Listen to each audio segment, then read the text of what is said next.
Hello বন্ধুরা, আপনারা এখানে কয়েকটা ড্রাম দেখতে পাচ্ছেন। এই ড্রামগুলোতে আমি ছিদ্র করব, অর্থাৎ এই ড্রামগুলোর ওপরে 4-5টা করে ছিদ্র করব। কারণ হচ্ছে জল নিকাশি ব্যবস্থা করতে হবে। আর জল নিকাশি ব্যবস্থা করবো এই জন্যই যে এগুলোতে অ্যাকচুয়ালি গাছ লাগাবো আর কি। এই রঙের ড্রাম বাড়িতে পড়ে থাকা যে সমস্ত রঙের ড্রামগুলো ছিল এতেই লাগাবো, সাইজ অনুযায়ী লাগাবো। এবং মাটি কতটা কী কালেকশন করতে পারছি দেখি, তার উপর নির্ভর করবে কোন গাছ, কোন প্লাস্টিক ড্রামটা কোন গাছটা লাগাবো। তবে মূলত ড্রাগন গাছগুলো লাগানোর একটা প্রোগ্রাম আছে। ড্রাগন গাছগুলো যতদিন পড়ে আছে অনেকদিন ধরে, তো ড্রাগন গাছগুলোকে লাগাবো বলেই ড্রামগুলো মূলত নিয়েছি। এবার মাটি কতটা কী জোগাড় করতে পারবো দেখি। কারণ একটি ড্রাম মোটামুটি 15 লিটার 20 লিটারের ড্রাম আর কি, 20 লিটারের ড্রাম আছে, 15 লিটারের ড্রাম আছে। তো এটা একটু ছোটো মনে হয়, এটা 10 লিটার হবে। তো এই ড্রামগুলোতে বসাবো। এই একটা বালতিতেও ছিদ্র করা হয়েছে, এটাতেও বসাবো। কোনো কোনো গাছ দেখবো, এটা ভাঙা বালতি বাড়ির। এটাও একটা প্লাস্টিক ড্রাম, এটাও ফেটে গেছে সাইড দিয়ে, তো ব্যবহার হয় না। এতেও গাছ লাগাবো। তো এত মাটি কোথায় পাবো এটাই ভাবছি।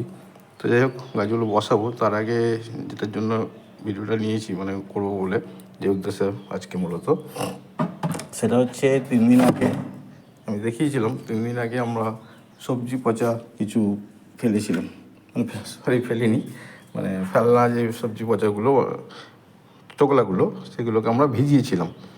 1 লিটার নয়, প্লাস্টিকটা 2 লিটারের কাছাকাছি হবে। 2 লিটারের মধ্যে জলের মধ্যে ভিজিয়েছিলাম।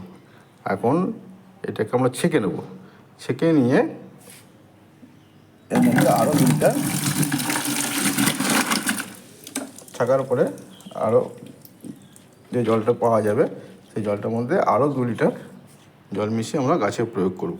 এবং এর সাথে সাথে, যেহেতু এটা 3 দিন হয়ে গেছে এবং দেখতে পাচ্ছি একটু কালচে রঙ এসে গেছে, রঙটা একটু অন্যরকম, অর্থাৎ পচনের একটা ভয় আছে। গাছে প্রয়োগ করলে ফাঙ্গাস লাগতে পারে। তো আমার কাছে ব্যাবিস্টিন আছে, ব্যাবিস্টিন 10 ml দিয়ে দেবো।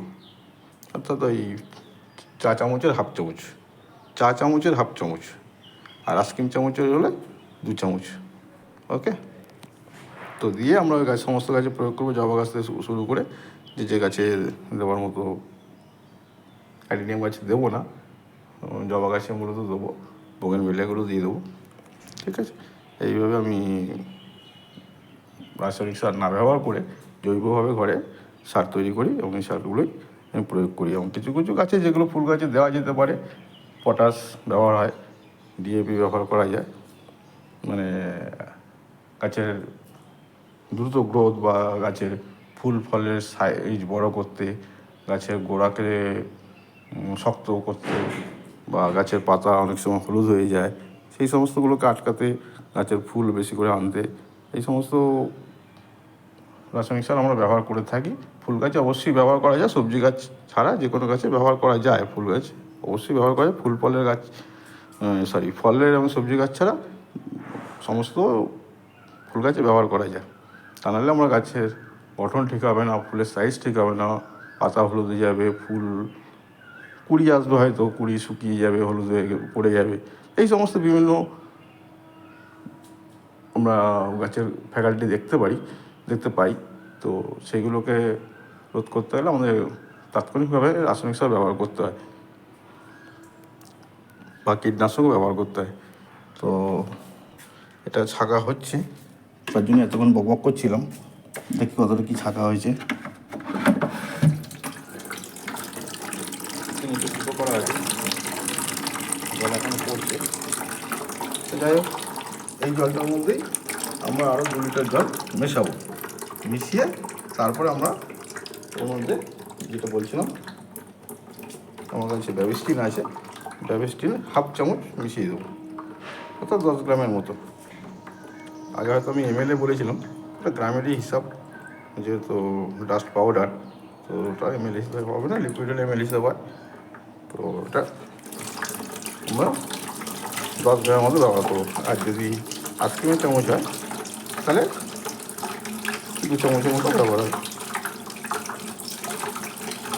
সেইভাবে ঝাঁকিয়ে জলটা গরম করা হচ্ছে। আর এই যে সবজি পচাটা পড়ে থাকবে, এটা আমরা যে কোনো গাছে বলতে সবজি গাছই ব্যবহার করবেন ডাইরেক্ট। বাকি অন্য কিছুতে কিন্তু ডাইরেক্ট ব্যবহার করবেন না, ফাঙ্গাসে লেগে যাওয়ার যথেষ্ট আশঙ্কা থাকে।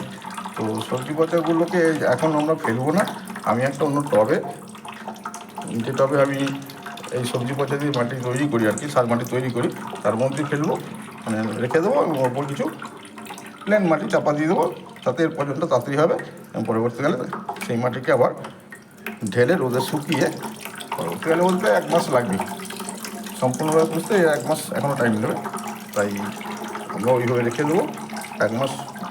আমি দেখাবো, এটা আমি এখন একটু দূরে করছি ভিডিওটা, টব একটা রেডি আছে, আর ওর মধ্যে কিছুটা সবজি পচা এবং মাটি মিশিয়ে ফেলা আছে, ওর মধ্যেই আমি আবার এটাকেও দিয়ে আরও কিছুটা মাটি দিয়ে এইভাবে জৈব সার ঘরোয়া জিনিস দিয়ে বিনা পয়সায় তৈরি করব।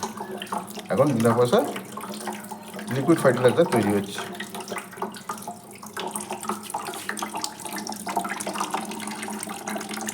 হাত আর ধরে রাখতে পারছি না, হাত ব্যথা করছে, এবার এটা আমাকে একটু কাজ করে এর মধ্যে রেখে দিলাম।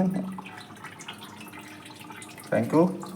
ভিডিওটা যদি ভালো লাগে প্রচুর প্রচুর শেয়ার করবেন, একটা সাবস্ক্রাইব করবেন।